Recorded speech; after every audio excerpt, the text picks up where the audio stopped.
हम सब देखो मूवी देखते हैं। पूरी मूवी जो होती है ना, उसमें दो ही कैरेक्टर होते हैं, वो सेंटर में होते हैं, लाइमलाइट में होते हैं। एक एक्टर होता है जो पॉजिटिविटी को रिप्रेजेंट करता है और एक विलेन होता है जो निगेटिविटी को रिप्रेजेंट करता है।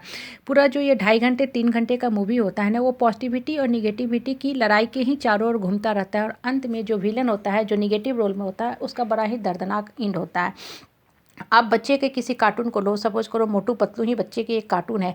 उसमें मोटू पतलू जो है ना, वो पॉजिटिव रोल को रिप्रेजेंट करते हैं और जॉन द डॉन जो है वो निगेटिव कैरेक्टर है, वो निगेटिव रोल को इम्प्लीमेंट करता है। आप देखो हमारे जो इपिक लिखे गए हैं, रामायण है, महाभारत है, वो सब जो धर्म ग्रंथ भी लिखी गई हैं, उनमें भी दो ही मुख्य कैरेक्टर होते हैं और वो जो कैरेक्टर होते हैं सिर्फ और सिर्फ दो चीज़ों को रिप्रेजेंट करते हैं, एक पॉजिटिविटी को और एक निगेटिविटी को। श्री राम थे, वो पॉजिटिव कैरेक्टर के रूप में रामायण में आए और रावण जो था वो निगेटिव कैरेक्टर को रिप्रेजेंट किया। श्री राम के साथ उनके जो छोटे भाई थे, अनुज थे, भरत, शत्रुघ्न, लक्ष्मण और भी जो साथी लोग थे, वो लोग पॉजिटिविटी की तरफ इंगित किए और जो रावण थे और उसके जो सदस्य थे, परिवार के लोग थे, वो सब सारे जो निगेटिविटी को थे, निगेटिविटी के कैरेक्टर को रिप्रेजेंट करते थे। ये देखो, ये हमें क्या बताता है? ये बताता है कि जीवन में जो पॉजिटिविटी और निगेटिविटी है ना, ये हमेशा साथ के साथ चलती रहती है। पॉजिटिविटी और निगेटिविटी की लड़ाई हमेशा चलना ही चलना है और अंत में जीत जो होती है पॉजिटिविटी की होती है। और इस संघर्ष में पॉजिटिव जो आदमी होता है, श्री राम है, उनको बहुत सारे संघर्ष करने पड़े। आप थोड़े आगे बढ़ो, द्वापर युग आया, उसमें श्री कृष्ण आए। श्री कृष्ण को कंस के साथ संघर्ष करना पड़ा, पांडव को कौरव के साथ संघर्ष करना पड़ा। आप एक चीज़ यहाँ नोटिस करो, जब श्री राम थे तो उनके साथ एक रावण था। 50-50 मतलब 1:1 की लड़ाई चली, एक पॉजिटिविटी को एक निगेटिविटी के साथ लड़ना पड़ा।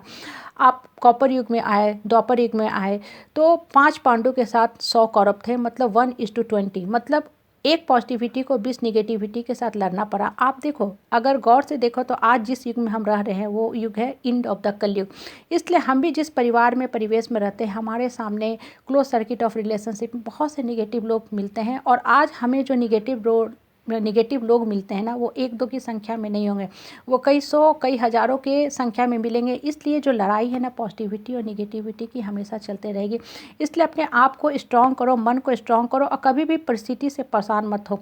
अगर आप जिस सो कॉल परिवार में, परिवेश में, क्लोज सर्किट ऑफ रिलेशनशिप में, फैमिली में रहते हो ना, आपको जितना ज़्यादा निगेटिव लोगों से सामना करना पड़ता है, आप ये मान के चलो कि आपके अंदर जो डिविनिटी है, गुडनेस है, गॉडलीनेस है, वो कूट कूट के भरी हुई है। इसलिए भगवान आपको इस काम के लिए धरती पर लाया है कि आप इतने सारे निगेटिव लोगों के बीच में संघर्ष करो और अपने जीवन को उज्जवल बनाओ, मीनिंगफुल बना के आगे की तरफ बढ़ो, अपने लाइफ को क्रिएटिव वैल्यू की तरफ लेके चलो। आप देखो, बुद्ध थे ना, भगवान बुद्ध जिन्हें हम कहते हैं, सिद्धार्थ उनका ओरिजिनल नाम था। उन्हें भी बचपन से ही अपने चचेरे भाई देवदत्त के साथ संघर्ष करना पड़ा। कई बार देवदत्त ने उनको मारने की भी कोशिश की। प्लूटो को लो, सुकरात को लो, ये सब बहुत ज्ञानी दार्शनिक आदमी थे, बहुत बड़े फिलोसफर थे, स्पिरिचुअल थे। इन्हें भी कई तरह की समस्या का सामना करना पड़ा, सो कॉल परिवार में, परिवेश में, जहाँ भी रहे।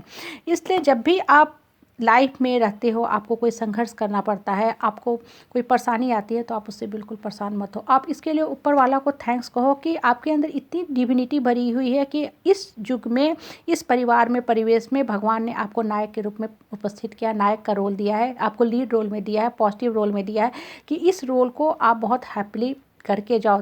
क्योंकि जाना तो देखो धरती से सबको है। आज हम इस रोल में हैं, यहाँ पे हैं, कल किसी और मूवी में हमें काम मिलेगा, किसी और घर में जाएंगे, फिर वहाँ जाके अपने कर्म पथ पे दौड़ेंगे, चलेंगे और वहाँ अपने लाइफ को मीनिंगफुल बनाएंगे। इसलिए अपनी विक्ट्री को प्रूफ करके जाओ कि हमारे अंदर डिविनिटी भरी हुई है, हमारे अंदर जो पॉजिटिविटी की क्वालिटी है वो कूट कूट के भरे हुए हैं।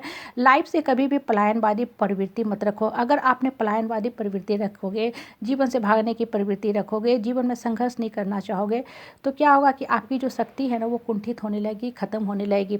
जब हम धरती पर आते हैं ना ऊपर से, तो ऊपर वाला हमें सारी शक्ति के साथ भेजता है, लेकिन होता क्या है कि हम एक ऑर्डिनरी मंडेन लाइफ जीना शुरू करते हैं, क्रॉस टॉक, लूज टॉक में इंगेज हो जाते हैं। लोग क्यों कहें, लोगों के फीडबैक, उस पर हम विश्वास करने लगते हैं। इन द मीन टाइम हमारे अपने अंदर की जो शक्ति होती है वो ख़त्म होने लगती है, छीन होने लगती है और हमारे जो पॉजिटिव क्वालिटी हो अंदर की तरफ जाने लगते हैं। इसलिए अपने आत्मबल को मजबूत करो, अपने आप को स्ट्रॉन्ग करो और ये मान के चलो कि आपके अंदर जो डिविनिटी है वो कूट कूट के भरी है, उसको हमको बाहर निकालना है। इसलिए हमेशा अंतर मन को ऊपर वाले के ध्यान की तरफ स्थिर करो। जितना ज़्यादा आपका ध्यान पॉजिटिविटी की तरफ रहेगा, ऊपर वाले के ऊपर रहेगा, आपके अंदर से वो क्वालिटी निकलती आएगी। इनफैक्ट आपको, हमको, हम सारे लोगों को ये मूवी दिया गया है, इसमें हमको अपना पॉजिटिव रोल को बहुत अच्छे से ऐड करके अपने आप को प्रूफ करके धरती से जाना है। So make your life